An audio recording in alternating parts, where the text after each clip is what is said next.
Alright, so we're back to another episode of the special Unreal 2 technical detail video.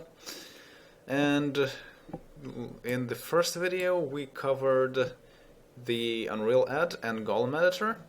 This time I wanted to cover scripts. This game comes with 3 different types of scripts. And let's start with something that is in the folder called scripts. It's not obvious what kind of scripts these are. Well, actually there are 4 kinds of scripts. 5 if you count Unreal script as a script. But yeah, so in the scripts we have AI scripts. So if you go to, for example, M11, which is the mission name for the Dorian Gray, so you probably still remember what that's all about. There are some also in-jokes, kind of, or references. So we have Balrog and Gandalf. If you go into that, it explains that the task which destroys the gravity engine of the Dorian Gray is called the Balrog. And for Gandalf, a special ops marine, medium in the Dorian Gray, who tries to stop the task that the Sector Commander Hawkins converts from Akai, is called Gandalf. And so what can you do with AI scripts? Well, pretty much anything you want, actually. You can set properties. These are Unreal script properties. And since scripts are attached to a certain pawn, you can set the pawn's properties, for example, in any way you want. There's some special directives that you can use. Inert 1 means that they don't react to some of the things. I don't remember what exactly. Head tracking, whether the pawn in question looks at the player. And then you can have on trigger, which does things in case a trigger is triggered. So if a trigger with the name destroy bridge is triggered, it goes to label battle. The label battle means go to path node 144 and go to path node 148. So what this means is that when this is triggered, the Marine goes to a certain place in the map. In fact, in 2 separate places, which means that the Marine goes in a path. So that's pretty cool. And then on trigger, Balrog cometh. Go to label, you shall not pass. And what that does is, first it finds a task, which is obviously the Balrog task. And this is the radius, I think, and whatnot. Set focus on whatever we found. Turn to actor. So that makes our Gandalf Marine turn his head towards the task Balrog, and then fire an alt shot. And kill Gandalf, go to label death. So this guy was scripted to die. And kill just kills the pawn.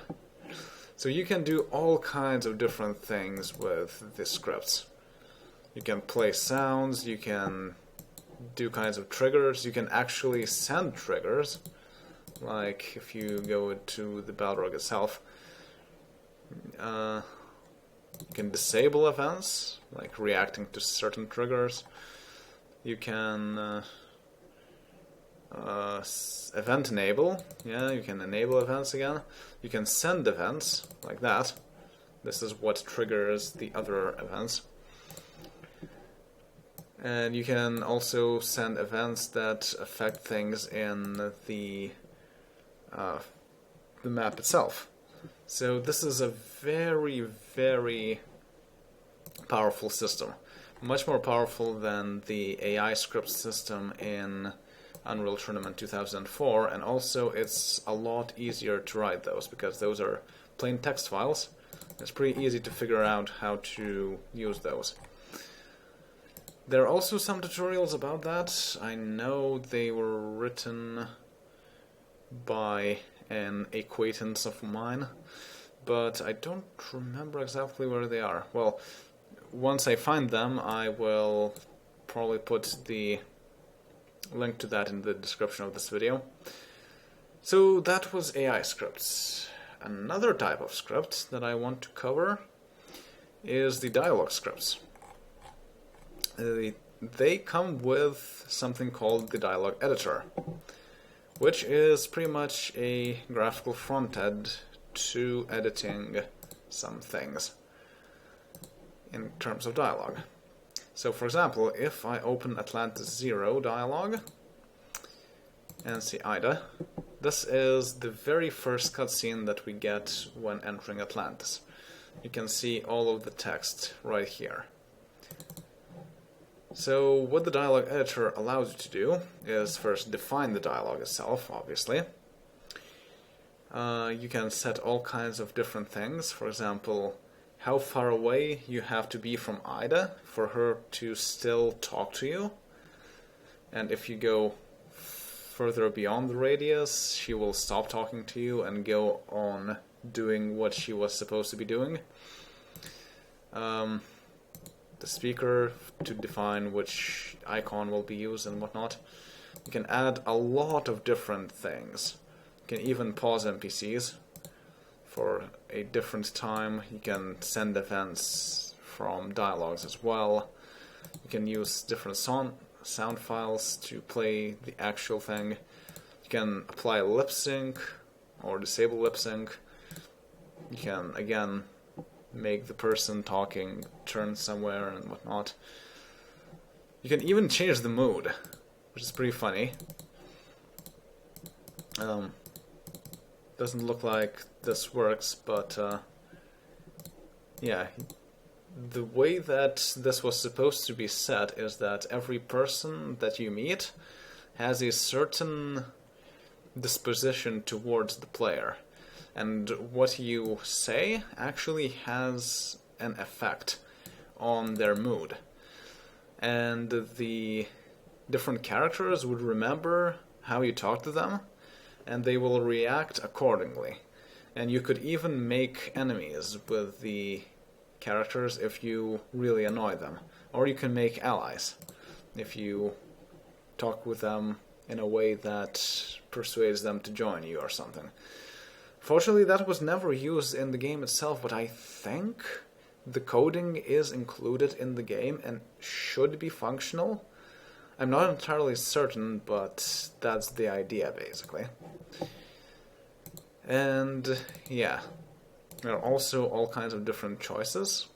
So for example, this is the inspection choice, where you select out of the list what you want to say after you arrive at the place where you need to choose what to answer to Ida. So yeah, you say that the speaker is player and you give them different options. Actually, yeah, so for example, inspection and briefing, right? Long text, what you actually say. Short text was displayed in the menu from which you choose what to say. And yeah, so you have some nodes that go from this that allows the player to choose different options. If there is only one option, then the dialogue system just goes to it instead of allowing the player to choose the option. And generally, like I said, the dialogue editor is actually a graphical front end to scripting. If you go to view script, this is kind of a script. But this view, for me at least, is not all that interesting. Yeah, you can also add, of course, new things. You can look at the properties and whatnot. It's a pretty basic tool, but it's quite useful. if you go to the thing itself, you can see there are DLG files, and if we open one of those, yes, open with Notepad, we can see that there's pretty much the same thing here, just written all in text. So, once again, long text, speaker, and all kinds of other things, but you can also see the comments a bit nicer in the script itself, and briefing and whatnot. So you can edit things directly, or you can use the dialog editor. So this allows you to create dialog trees pretty easily. So that's another cool thing about Unreal 2. And the last thing I want to cover, well, one thing I won't cover is direct music scripts, which allow you to use the music cues and have them affect the world in a fashion. But as I mentioned, it's not a good idea to actually use those at this point because direct music is deprecated. But I will get back to that a bit later. UI scripts is the last thing I want to cover from the general scripts that Unreal 2 has. And UI scripts actually define the user interface of the whole game.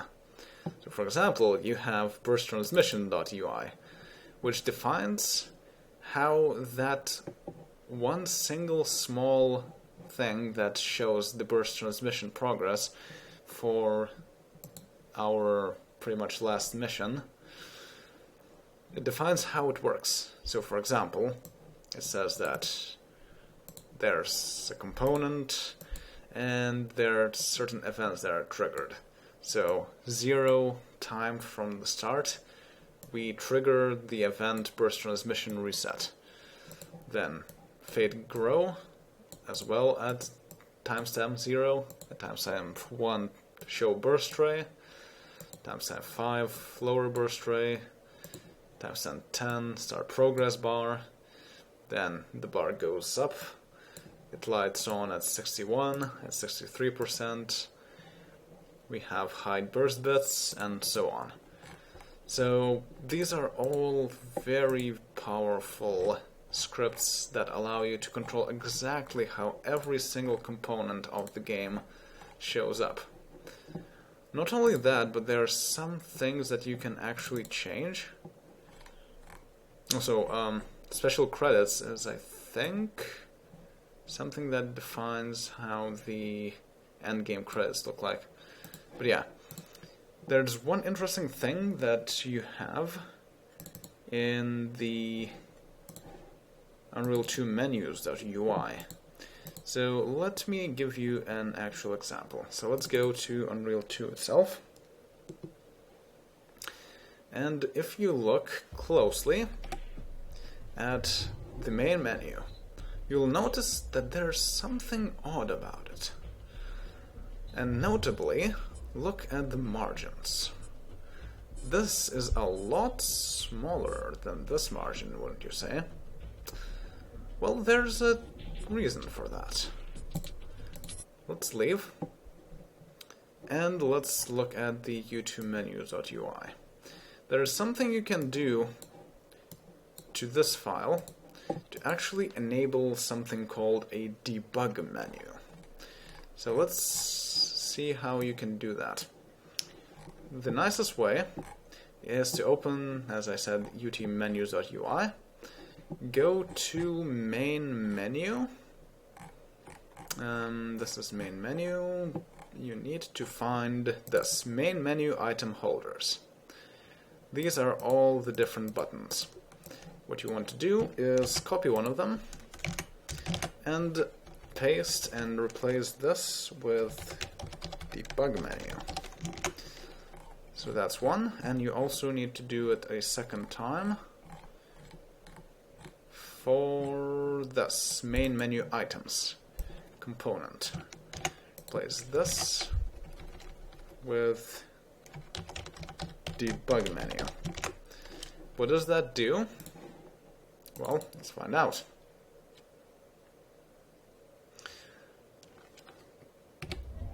we have a new button, which doesn't have a label. I think you can give it a label if you edit some of the files, the int files in the system folder. But it doesn't matter, this is the debug menu, obviously. And it has some submenus. Let's first cover the map menu because it's the most straightforward. This allows you to go to any map that you have set in the UI file, and it comes with some of the preset maps. Well, for example, let's go to Atlantis, mission completed in 99. Where this sends you is, of course, Atlantis. This is a bit of a placeholder map, actually, because it has nothing happened here. It's equivalent to the very first time that we see the Atlantis, except there are no characters here. If you go, for example, to Dalton's cabin, we have only the very first thing that we collected. Similarly, we have no artifacts all the way down here. Yeah. We still have all the secrets, though. Flashbang. Jesus. Yeah. So you can use the same menu to just go to all kinds of different places. And you can define your own.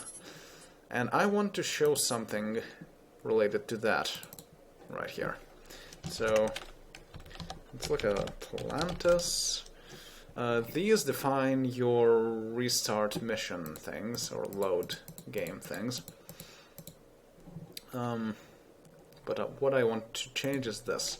Let's change mission completed in 99 to 83. This is a pretty special number, because if you do that, go back to the game, there is something interesting you can see if you load that.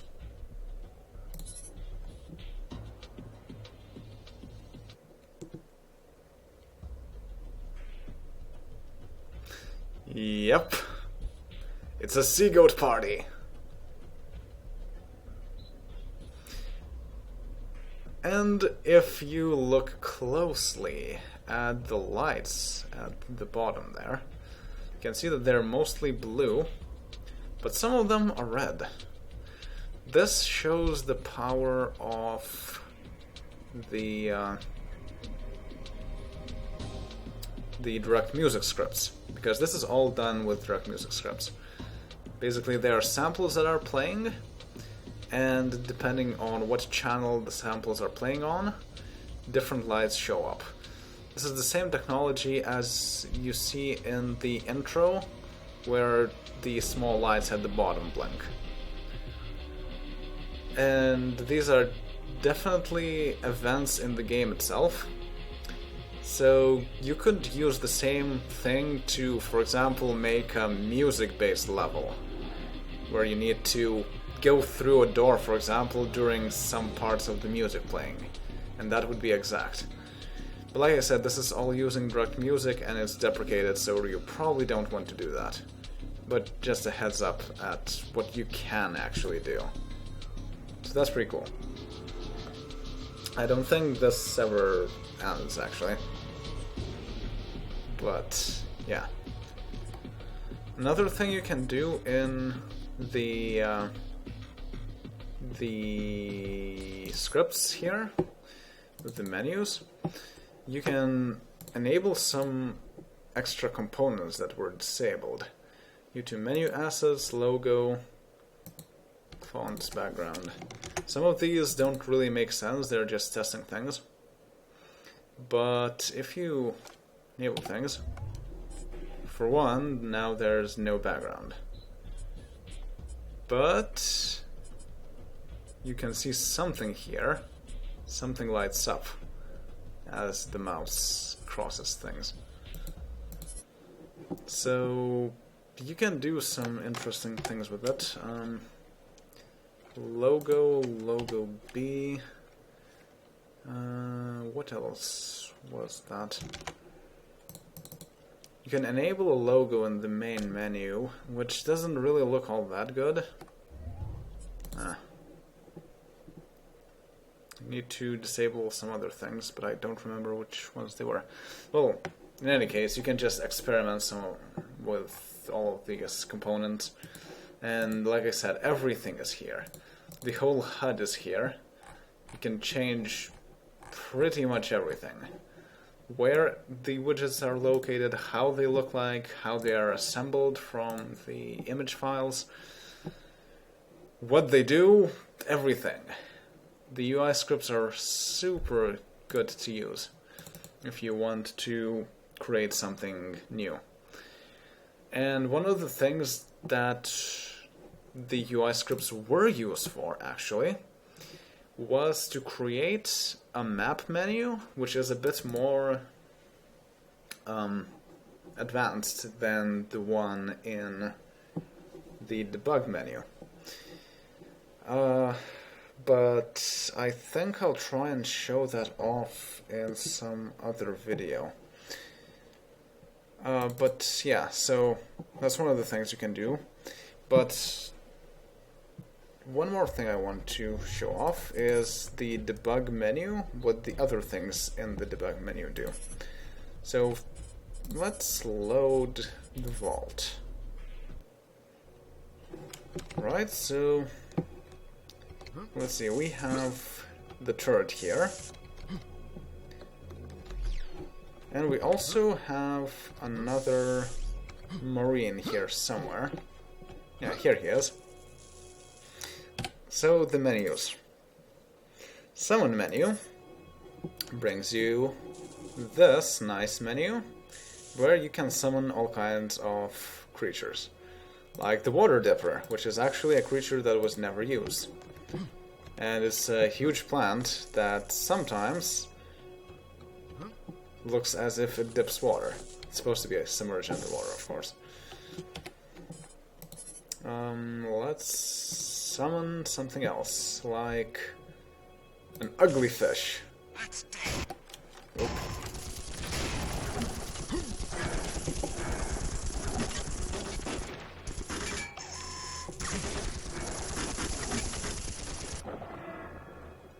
That's another fish that I don't think was used in the game itself. It's clearly bad, and our allies attack him. So that's quite interesting in and of itself. We can say it's a diver.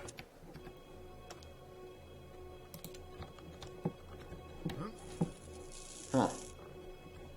Don't remember this thing.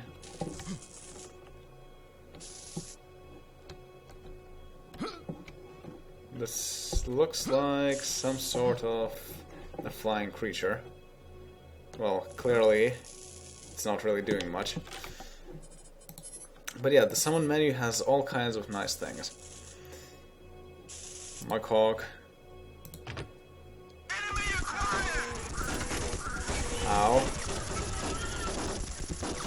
Oh dear. That's a giant Mughog. Stay away, please. Ow. Friendly fire. Sheesh.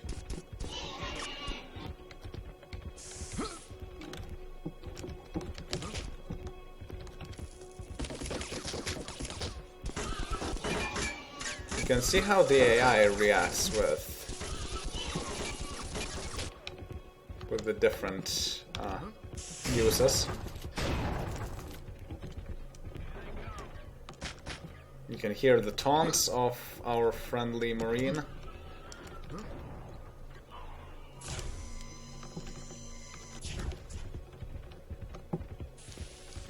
Oh, I think the marine is dead.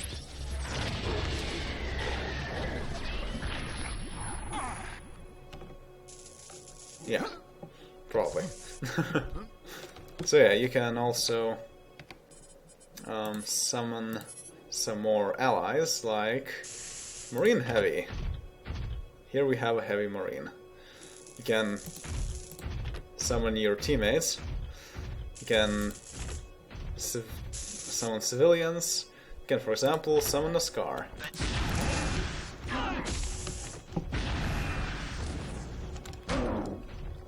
Yeah, the Scar had no chance. You can also do things like summon a drag droid, or even their Shine Worker and Shine Warrior. You can see that they are technically enemies. And it shows that the Shine were already quite advanced when they were cut from the game. You can summon, for example, the Drag Droid, which is the repair drone. Interestingly enough, they are technically invulnerable. And what you will see is that your allies actually have a melee attack, even though it doesn't look like it. And they will try in vain to attack the Drac. Pretty cool things.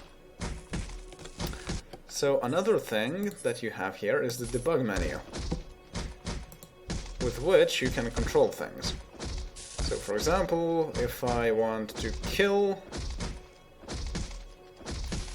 the actor under the crosshair. There we go. I managed to actually destroy the drag droid. I can kill everything. I can give health to the actor that I am looking at. I can call everyone to come to me. That is actually a very Mass Effect type thing. And it's very unfortunate that this was not actually used in the game itself. You can use debug flags, I'm not sure what that does. You can enable stats, lots of different statistics about everything. You can, for example, enable quick reference. Golem refers to the animations, of course. Rendering stats, hardware stats, game stats. There's miscellaneous, which is a bit like a cheat menu.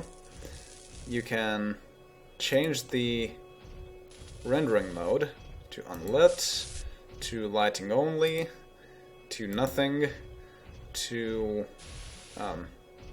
lines only, to zone portal view, to BSP cut view, to whatever this is, and back. You can toggle the behind view of yourself. You can toggle invisibility, which makes you invisible. You can change your viewpoint. So, for example, now we are looking at what our friend, the heavy Marine, is looking at.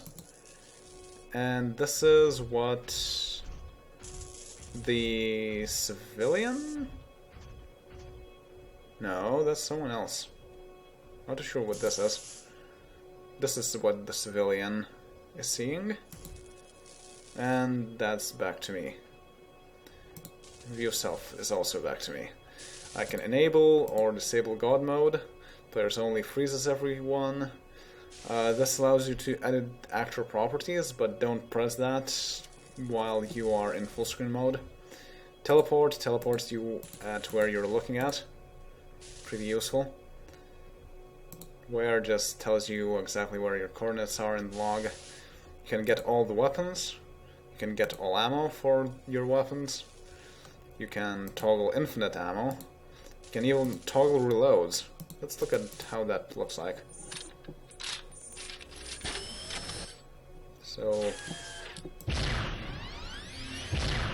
yep, I don't need to reload. Oh, so that was Ida, okay.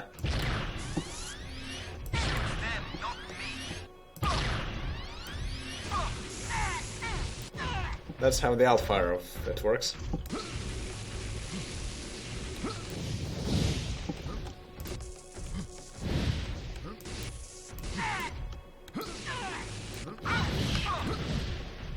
Yeah, pretty cool. Let's see, what else is in the debug menu, or did I cover everything?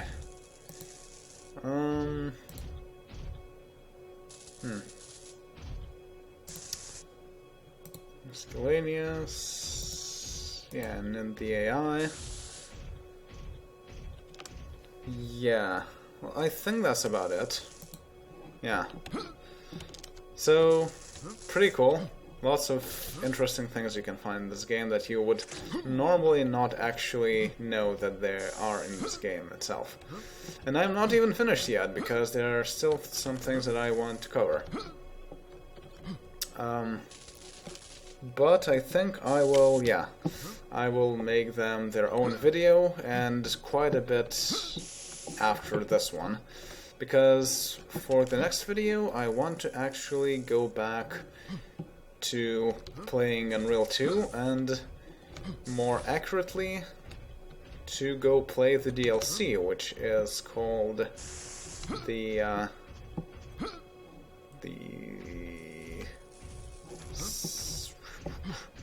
whatever it was called, Solar something, Solaris Base, there we go. Yeah, so we'll see you all then, and afterwards we'll also cover Unreal 2 XMP, and lastly we will also have a bit of an ending video where I show off some of the more unused things in this game. So I will see you all then. Later.